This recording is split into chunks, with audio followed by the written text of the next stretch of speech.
has saved 154 million lives in kids by vaccinating against those 14 childhood pathogens. And that has cut infant mortality by 40% globally.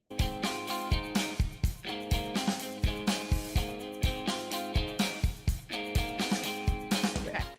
Hello and welcome back to The Wellbeing. My name is Madison. My name is Rachel, and today we are here with our beautiful guest, Dr. McDonald, and we are going to be talking about vaccinations, science behind vaccinations, all the things that you need to know. So, welcome, Dr. Brooke.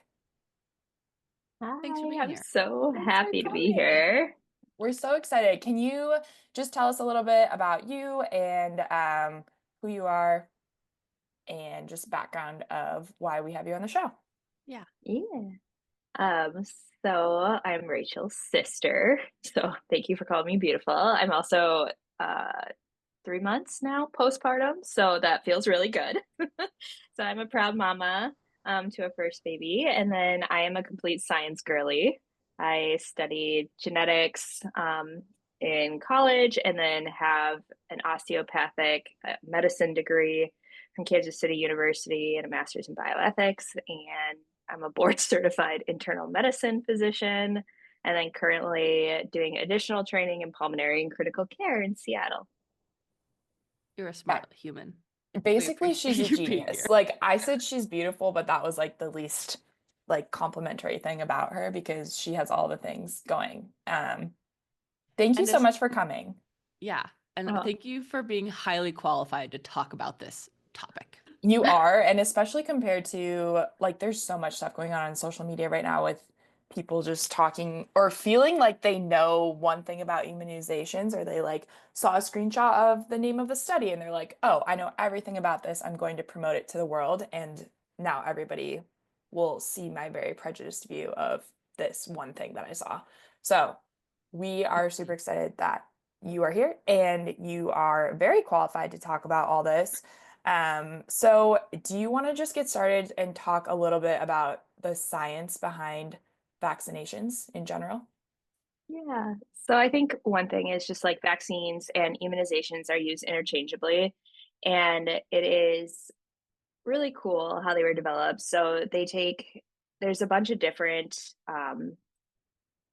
things that can cause disease. And so we all know about viruses, especially from COVID. And then you can also have some bacteria and then some fungus that infect people and triggers your immune system. And sometimes we can fight off those diseases. And sometimes, depending what else is going on, what other health issues we have, we can't. And so vaccines were developed in a way to prime your immune system. So most people have heard about antibodies, and you have an antigen or this bacteria, this virus that you introduce through a little dosing. And usually in vaccines, it's a very similar protein to the actual disease, or it's a deactivated form of that disease. And what it does is it kind of wakes up your immune system and it produces all these antibodies so that when you actually get exposed to these diseases in the future, your immune system can recognize it. So it's not starting from ground zero. If you think about it in college, it's not like it's the person who's been studying the whole semester for the final and is ready to go versus the person who doesn't get a vaccine and tries to cram the night before and learn a whole semester's worth of material. Um, so it's just like setting you up for success in the future and being able to really fight off these diseases, especially in kids that they get exposed to either through daily life or daycare or travel or anything like that. I love that analogy. That makes a lot of sense. And I feel like there's a lot of hate going on about vaccines, and I think it can be a difficult thing to make a decision for yourself, for your child, and because of so many differing opinions on social media. But at the end of the day, you need to listen to your doctor. But I like that analogy because I think it makes this seem very straightforward, like giving yourself a leg up to a very infectious and problematic disease that you could contract in the future, especially in light of the measles outbreak. Yeah. Yeah. Also, I feel like it's one of those things in healthcare that is preventative. Like we're actually like how much of healthcare actually does help prevent things. And this is one of the things that does. So yeah, it's super helpful in that way too. But that was a really helpful explanation. And I love the comparison to, because it's bringing back like grad school memories for sure. And I know me and Brooke and Maddie all were studiers. I Like we can name weren't a couple in our crammers. class who were big crammers. Oh, I'm stressed just thinking about that. Like I'm sweating thinking about them like staying up till 3 a.m. There's one in particular who I was like, Yeah, how? we're thinking of the same Same person. person. Anyway, that stresses me out. Yeah, definitely. Okay, one question that I had for you because we were chatting about this, I don't know. I was in Seattle a few weeks ago visiting Brooke and my beautiful, cute new little nephew who's like the sweetest little peanut on the planet. But we were visiting and it was the best weekend ever. But I know we were talking a little bit. Obviously, I work in pediatrics, and so we have a lot of crossover between like Brooke working in healthcare as well, and then also now having a little one, and me coaching him through all the fun milestones, whether he wants to be or not. But basically, I know we got on the topic of, I get a lot of questions through BabyFit and through Instagram and just like parents in general about vaccinations and like vaccinations being related to causing other more detrimental things in their heads, such as like autism. And I know that we talked a little bit about like a research article that you had come across and that you knew a really well-known research article on this subject. And I was just wondering if you could share a little bit about that one. Yeah, for sure. So most parents get their first round of vaccines for their kids at 2 months, which for me was really exciting because it's just like this amazing time where I'm like, oh my gosh, you're getting immunity. But I know there's a lot of uh, hesitation behind it, whether it's because people really don't like needles, like it really makes your baby fussy and they're worried it's hurting them. People don't understand that you are getting vaccines that aren't going to cause disease in your kid.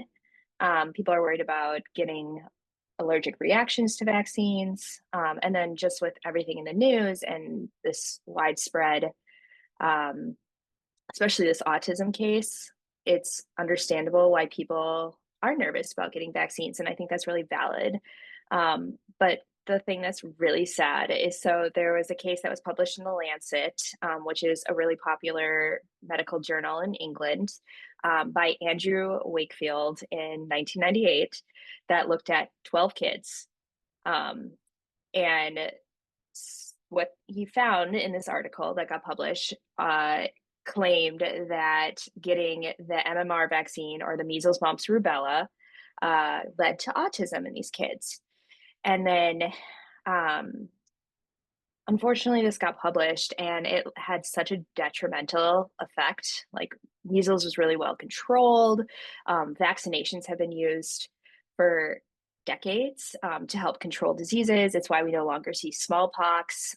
There's a really great book that jumps into that and talks about how we eradicated smallpox through vaccinations. But really, what this article got into, and one of the things I really want to call out, is if you Google Andrew Wakefield on Wikipedia, which is not a credible source, but it is sums up very beautifully like what he is. He is listed as a fraudster, an anti-vax, and a former physician. And I think the fraudster being the first title he's in really highlights how this article should have never been published. There were several issues wrong with it. One, it was 12 kids, which is a super small article. In science, we might call it a case study, and it's still a very small case study. And usually, when you look at case studies and making medical decisions, you're like, oh, this could be something that happens. We need more research, but it's not usually something that you change your whole practice on. At least I don't. I usually need a little bit more information. But he also was trying to develop a different MMR vaccine at the time. So it was very much personally driven why he wrote this article, because he wanted to say if you don't use the current type of MMR, then you could use his vaccine. So it was very driven by money as well. And luckily, this article ended up being retracted, but it had been published for quite a while, and people who already come in with like this hesitation to vaccines, this reason to like really have one that they don't want to get it, like this was it, and it caused a ton of damage. The other things that are willing to call out for this is some of those kids were already showing signs of autism before they got vaccinations. And a lot of the times, these symptoms that you start seeing, or when you start noticing the signs of it, are around the time you get vaccines. So developmentally, they're at the same point, and they can lead to like, oh, I think this. But there's a big thing in medicine that correlation is not causation. And there's no causation that vaccines cause autism. And I want to say that one more time. Vaccines do not cause autism. There's been so many studies since then that disprove this. And so it makes me really sad when we still hear this, because it was one study of this guy that lost his medical license, no longer is allowed to practice, that published data that he had made up. And it's so sad. It is really sad. It's honestly heartbreaking. And I feel like if you're in any form of medicine, and I always say that I walk the line of like, I am trained in Western medicine, but I am also very open to like other things. It's sad to see that like this one thing, this one person that isn't even a real study because of a million reasons is just still to this day so problematic in truly every American's life. And I have an assistant who doesn't live in the States, and she was like, I saw there's a measles outbreak in the US. Like, that's so crazy. Did it happen that it's like a breakthrough through the vaccines? Like, what's happening? Very, very confused. And I was like, no, people are choosing not to vaccinate their children. Here's why. I explained the history of this. And she's like, that's wild. They don't give us an option where she lives, which I thought was really interesting. And I know technically parents in the United States do have the option, and people like you are like, I'm really excited for my child to get immunity around 2 months to XYZ things. But can you talk about how parents are able to not vaccinate their children? Like there's kindergarten requirements and things like that, that make it so it is possible to not do this. Not that you should. Yeah. So there's a few reasons. So there's some medical reasons why you wouldn't vaccinate your children, and that is they have problems with their immune system. They're not able to tolerate. They have a really severe allergy, and these are all pretty rare things. And then in the United States, we also recognize that you can have religious exemptions, and that's how people get around vaccinating their kids a lot. Some people decide they want to wait and try to vaccinate later, maybe when the kid has like more of a choice with it. But that can be dangerous, and we can go into that a little bit more if you guys want. But it is a choice, and I think that kind of an overarching thing, and things I see a lot with my adult population when I talk about vaccinations, is we used to have this really paternalistic view of medicine, like you need to do this and I will do it because the doctor says. And that's just not how medicine should be. And I think you guys touch on this in your podcast a lot about individualizing medicine, and people have different genetics. And there's some things, kind of like vaccinations, that everyone should get, but we don't force that anymore. And it needs to be a conversation, because you really want to create trust with your patients. You want to meet them where they're at. And I have a lot of patients that don't want to get their vaccinations as adults. And I just tell them every time, I really recommend it. This is why. And I'm going to ask you every time you come see me in clinic, because not that I don't respect your decision, but I just really think this is truly important. And I want to give you the opportunity to talk about it and think about it every time you see me. That is such a good subject to touch on. Do you feel like most people, when they come in saying, and like, I'm not going to call anybody out, but I can think of someone we both know that doesn't like to get vaccinations or immunizations every year. But where do you think like the disconnect is in your men? This might not be like medically proven, but just like in your opinion, between people who come in and they're like, no, I don't want to get that, or they're on the fence about it. Like, do you think it's like a lack of just understanding how they work? Do you think it's like kind of like that article, that research article we just talked about autism, where there's just like false information out there that they've heard? Or yeah, do you have an opinion on that at all? Yes, I like always have an opinion. But I will say it's a couple different things. So one is people don't like needles, and so telling them they're going to get poked and they're going to feel crappy for 24 hours is not a fun thing to tell people, especially when they're really busy and they're working and they have kids and they have hobbies and they don't want to feel gross for 24 hours while their body builds up this immune system.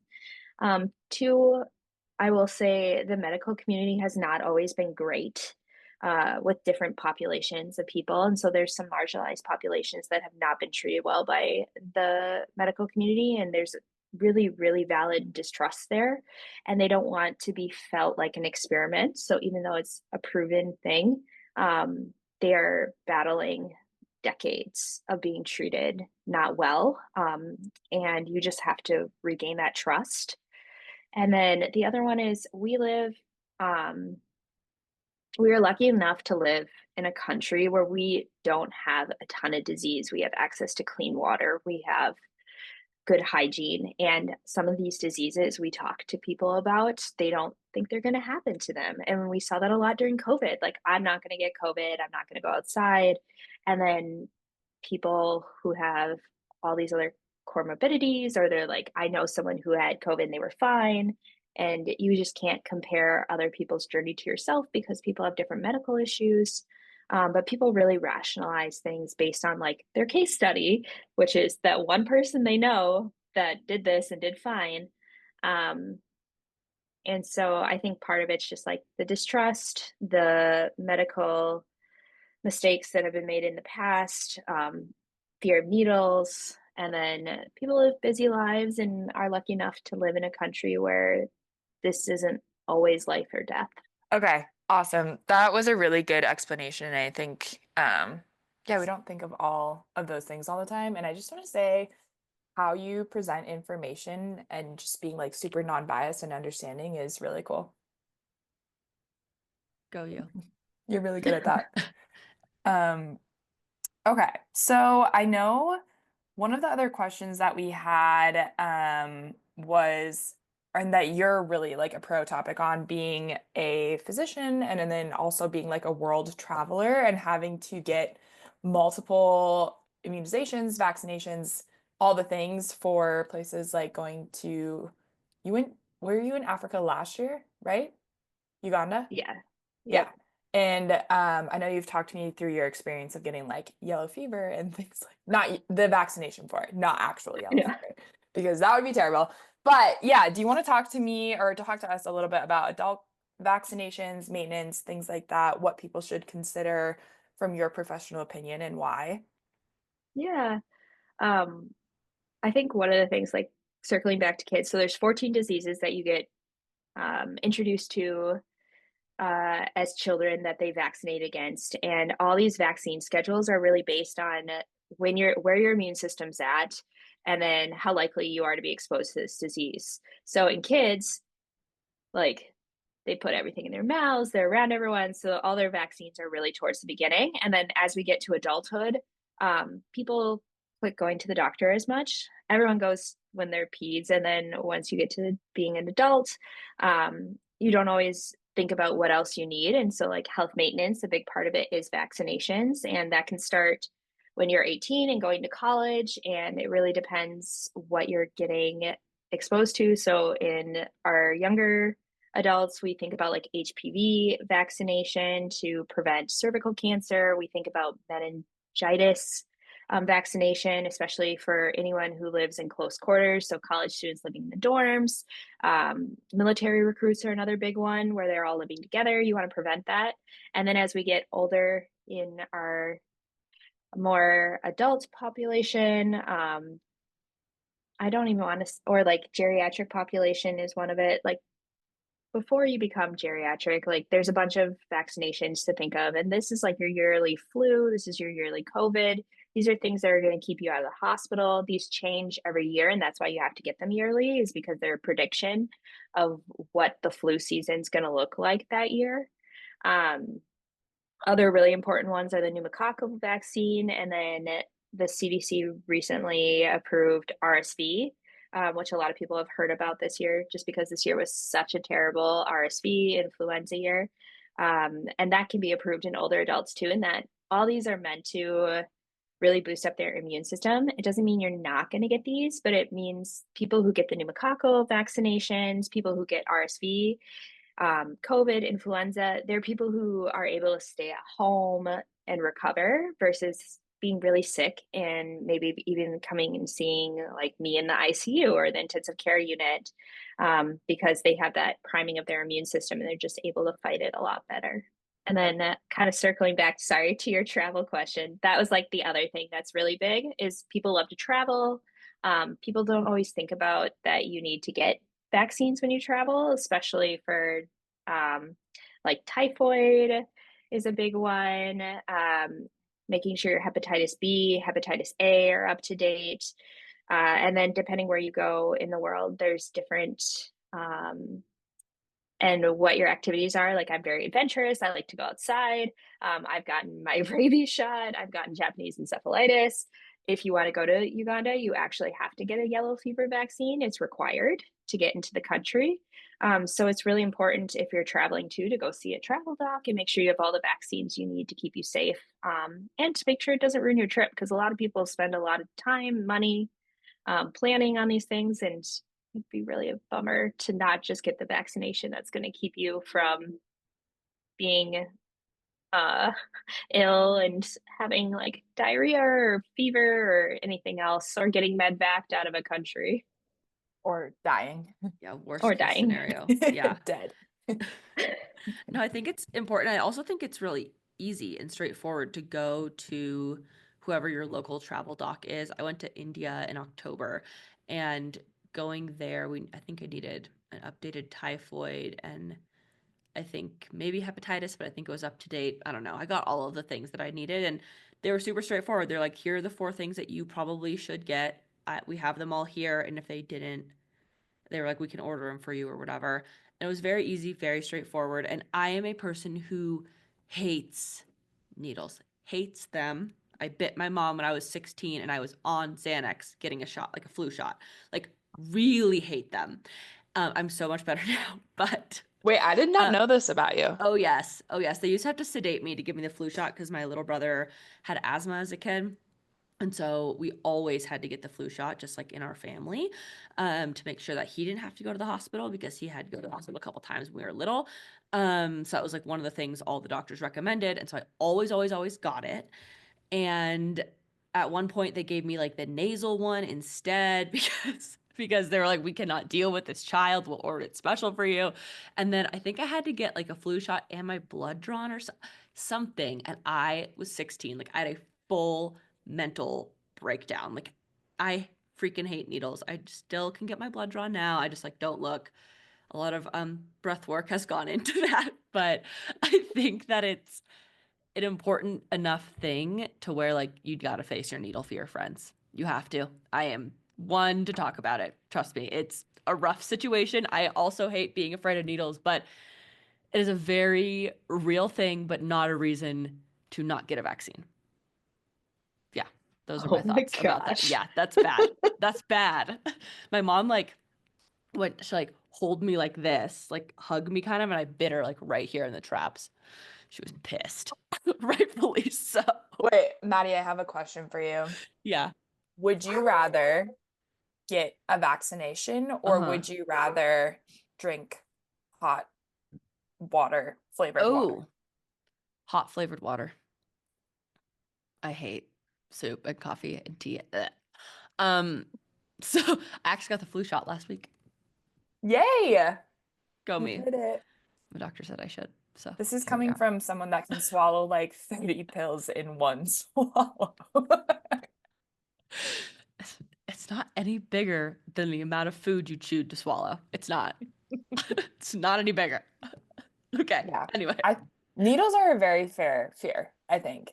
Yeah, Yeah. I think so. At least I personally think so. So I have a bunch of tattoos, and every time I go to get vaccinations, I'm always just like, I have tattoos. I could get these, but I still don't like them. Like, I think that's very valid. I also do Are too, like if I was skilled with a needle and then somebody else was like poking me with one, I think I'd be more like, what are you doing with that? Like I'd I be th- more like yeah. critique. I think a blood draw is harder because once you know a phlebotomist who's like excellent, you're like, yeah. But when you're not so sure about the phlebotomist, it could be really rough. So, all things needle considerations medically, I think getting your blood drawn with a bad phlebotomist is not great. 0 out of 10. But vaccine takes like 4 seconds. Yeah. Okay. My question for you is about I know you're like, I took my kid to get his 2-month vaccines. Yay. At birth, are there shots, vaccines, things that you need to give your child? so when your kid is born in the hospital, they usually get two things. One is vitamin K, which helps about clotting. And that's just because their livers, where we synthesize vitamin K and we store it, aren't totally formed yet. So that just, no, that was wrong. It's not where we get vitamin K, but their clotting cascades, which come from their liver, are not formed. And so they need a little bit extra that. And then they get their first hepatitis B shot at birth. And then you don't get anything till 2 months after that. Why is hepatitis B given at birth? This is a genuine question that I heard the other day and I don't know the answer to. Most of it's just like it can be really detrimental. And Hep B is super contagious, and you can have risk factors where you get it from the mom. So having their own antibodies and the fact that their liver isn't working, is why it's really important, especially in those first 2 months, to avoid anything that's going to damage their livers, just because their liver is not able to form. Um, it's not fully developed yet, so it's not able to clear out all the toxins. It's not able to deal that, so you don't want to add any additional insults to it. And Hep B attacks the liver, and that's how it causes illness in your body. Mm, Um, is a lot through liver dysfunction. So making sure that they're protected against that is really important. okay, thank you for that. I appreciate that answer.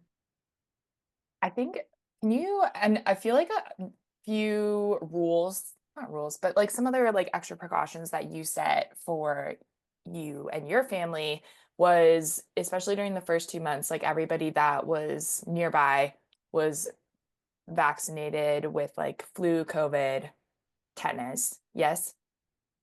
I Yes. know this because I did this. And also it was like pretty great because like sometimes I'm really organized and then sometimes I'm not. But actually I was organized with this, but I don't think I ever told you this, Brooke, but so we were supposed to go see Sweet Little Baby, whose name I'm Oh, not sure if yeah. I can say or not, so I'm not gonna say it, but we were supposed to go see and visit in Seattle, and literally like the 2 days before we left, Joe still had to get all three of those things.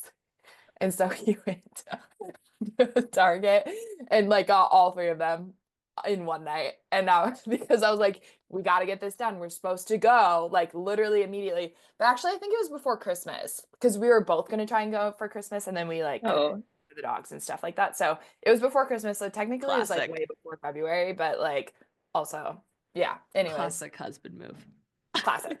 And poor sweet Joe gets man ill from Boy from sick. vaccinations, like his first COVID or his second COVID shot, I remember like coming into we were living in like this tiny 1 bedroom apartment at the time, like 700 square feet. Like we've all been there, right? And I remember coming home and like I don't even know he owned this, but he owns like this one turtleneck. And like I call it his sick turtleneck. And he was wearing this turtleneck in bed, like covered up. And I'm like, are you okay? And he's like, I don't feel good. And I was like, okay, I'm gonna like go get you soup and like hot water, hot flavored water, and all the Eh. things you need That's why to Joe's one of my favorite feel better. people. It's so funny. It was like I'm talking this man has like Vikings genetics where he could drink like a whole bottle of whiskey. Not that he does this, but like when we were in grad school, like like people drank more and the next day he'd be like, "Oh, I have like a tiny headache." I'd be like, "Oh, okay, cool." Yeah, super sweet. So yeah, anyways, that was like Oh my God. we did get all of those and this is like the longest question ever.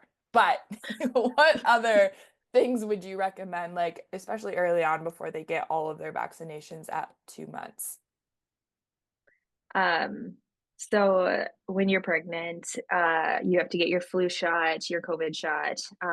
I also got RSV, which they now recommend for pregnant women. And that's all to give these antibodies to your kid. And then a lot of the times they are protected for the first few months for that. But really, the best thing you can do, and it also depends when your kid's born. So my kid was born in December, which is really peak indoor time. So flu rates are high, COVID rates were record high this year, RSV was record high this year. It was a really fun time to have a kid, especially if you're like following these and getting your inbox about all these record high diseases. So really the best thing to do is to stay away. Like don't bring them inside. If people come over, like making sure they're also protected against these diseases. Getting your Tdap updated, which you also get in pregnancy. And then, as Rachel mentioned, making sure hers up to date. You need it every 10 years, and that protects against tetanus, not really high risk in kids, diphtheria, and pertussis. And you can get a TD, which is just the tetanus and diphtheria, but you really need the pertussis part, and that's whooping cough. And this year was also record high whooping cough Wonderful. rates. Yeah, and like in adults who get whooping cough, you can have like a cough for a month, but actually in infants it can be lethal and they can go to the hospital and not be able to breathe. So it's really important to have that pertussis part. And then just when people come in, always making sure you wash your hands, not kissing the baby.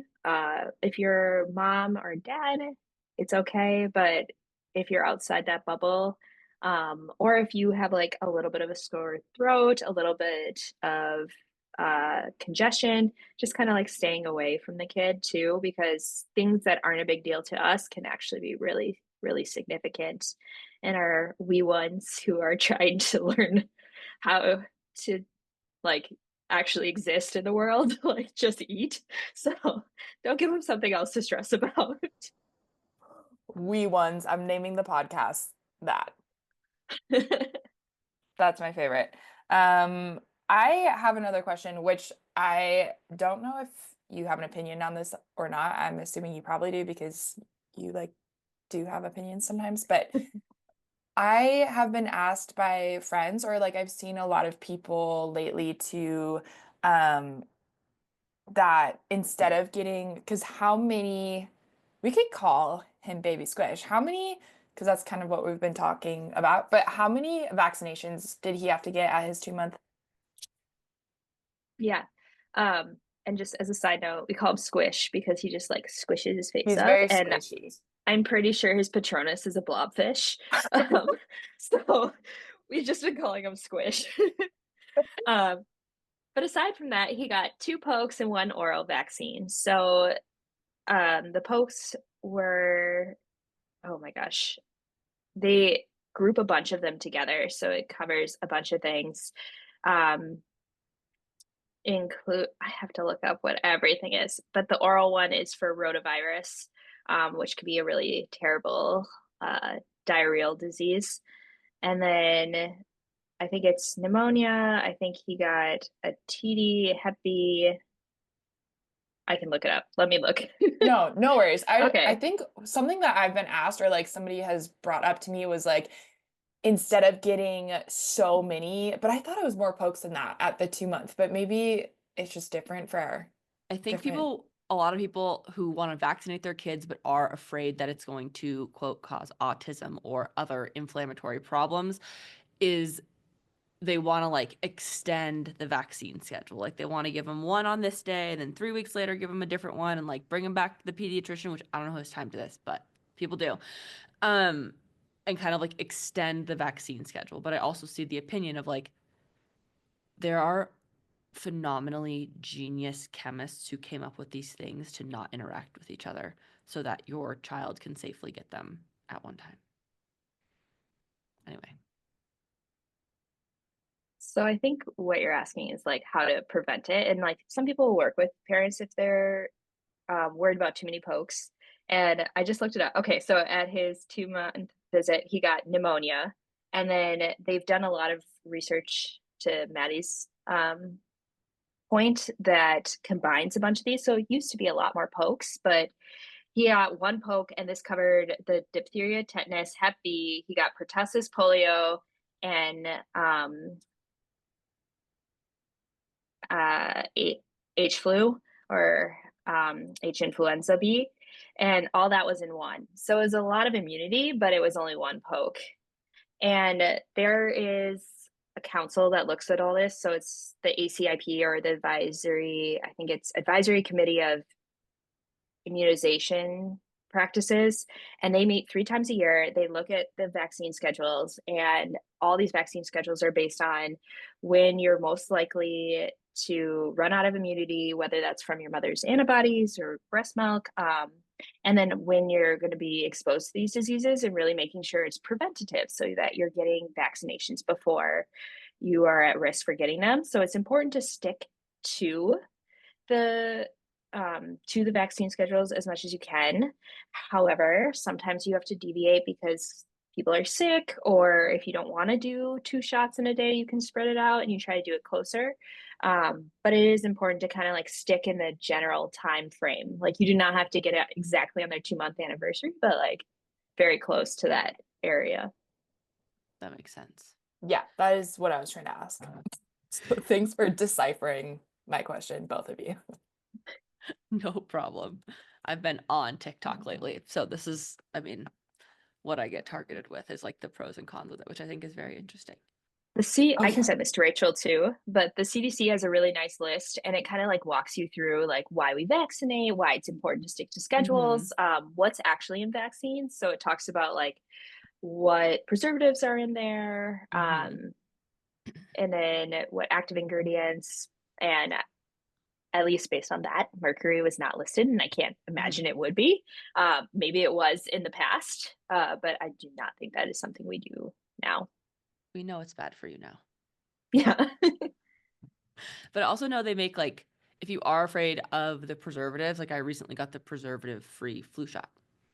And so you can ask to, if your doctor doesn't carry that normally, you can ask to order it if that's something that freaks you out, which I feel like is a reasonable request. My doctor just said, this is the one you're getting. And I was like, okay, but it happened to be preservative free. And I was like, I didn't even know that existed. So that's cool. Interesting. Okay. Yeah. Never heard of this. Okay, I feel like we have one last question. Maybe I do, and then we'll wrap it up here because we gotta get Dr. Brooke to her hair appointment, and we gotta get going. But will you talk a little bit about like right now on everybody's minds, like I have, and I'm not really on TikTok. It's probably something I should like get into because I Can't do download always it anymore. I have it. Oh, okay. I like feel gross that I even have it. Not judging anybody. I love everyone It's have horrible. TikTok. Do your things. You can't download it anymore? Huh. Okay. Well, I do have it. Where were you? Yeah. You could sell your phone for like $10,000. Literally. Like this was a big thing. It's a big deal. Wait. It's like when I Flappy Bird went out and you could sell your phone for so much you money guys, for Flappy you Bird. know how lame I can never keep up with anything, but I'm very confused. Like, so they shut it down if you didn't have it before, you can't get it now, but if you had it prior, then you can still have it. Why? Like, what is the point of that? So they don't get new data, probably? Huh. Okay. I don't know. I can sell my phone for $10,000? Maybe. You have TikTok. My account? But Okay, you this can't one. like, this is so off topic. You can't clear out your phone is the problem. Okay. Anyway, sorry, everybody. This is literally like I learn new things all the time from people like Maddie and Brooke because I don't keep up. So, but even lowly me on Instagram, sometimes I've seen like things about obviously the measles outbreak and different heads of health departments having comments and things like that. Do you have any comments on like how does something like this happen? How can we prevent it? What are your professional opinions? Yeah. And I think this relates, circling back to kind of like the first conversation we had about that article in The Lancet that looked at MMR vaccines, like it dates back to that. And if you look at when that was published, the amount of outbreaks that have occurred after that fake study was released are insane. And it's just because there's a lot of vaccine hesitancy. And really, if you are kind of more into medical history, that is like a key point that triggered kind of this anti vaccination or this vaccination hesitancy in the United States. And when people are not vaccinated, they can get these diseases. You and then you can spread them to other kids who aren't quite at that age where they get their measles vaccine yet. Um, and the side effects of measles is not just like a cough, it's not just a rash, like it can be an infection in your brain, it can be death. It, as we have seen, both in that kid in Texas that just died, and it's really sad. And then the other thing is, if you for some reason aren't able to get this vaccine because you have something that's dysregulated with your immune system, measles is a live vaccine, which means it's actually a little bit of um, the virus that they introduce into you in like a safer amount. But if you don't have an immune system, you can't get the vaccine. That's why we don't give it to pregnant women, because we don't want to pass it on to the baby. And so people who are unable to get it are now threatened from getting it from the community because we're not vaccinating everyone.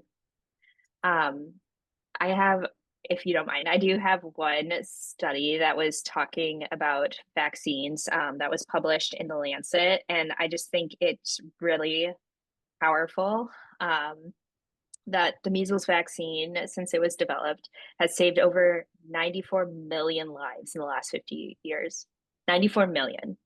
If you think about it, this is the most innovative thing that we've ever done that has saved lives in the world. Wow. And it is such an easy thing to do. And it's just a couple of shots and you get immunity and you save 94 million lives. That's crazy. And then just like having vaccinations in general, really, the other statistic that I thought was really awesome is that it has saved 154 million lives in kids by vaccinating against those 14 childhood pathogens. And that has cut infant mortality by 40% globally. 40%. And has saved 154 million lives. Like, it is such an amazing thing that we have access to, and it is saving lives, and it's so cool. And so it's really sad when you see kids die from measles because they didn't get vaccinated, and it is a preventable thing, and it is something that I don't think we really should have kids dying from anymore. Absolutely. Thank you for sharing all those statistics. They will be cited if you want to read the articles below. Any last thoughts before you go? Thank you so much for being here. Thanks for having me, guys. This Yeah. was fun. It's, again, like very passionate. And if you're still like concerned after listening to this, or you have doubts, or there's other questions that you have about vaccinations, like talk to your doctor about them. They should meet you where you're at. They should be able to provide guidance for it. Knowledge is power. And so you shouldn't get something just because someone tells you. You shouldn't not get it just because someone tells you. You should like actually make an informed decision and know what the consequences are. And that's the best thing you can do. Absolutely. And a lady on TikTok is not medical advice. Don't forget that. So it's really important to understand that. Mhm. Yeah. And I think I love your point about bring questions to your pediatrician. Like if you have questions like that, or if you have doubts, or you're like, I heard this, like bring them and ask, because they will most likely be able to give you reasoning behind like things that you're hearing, or, you know, it's a person that you can really trust.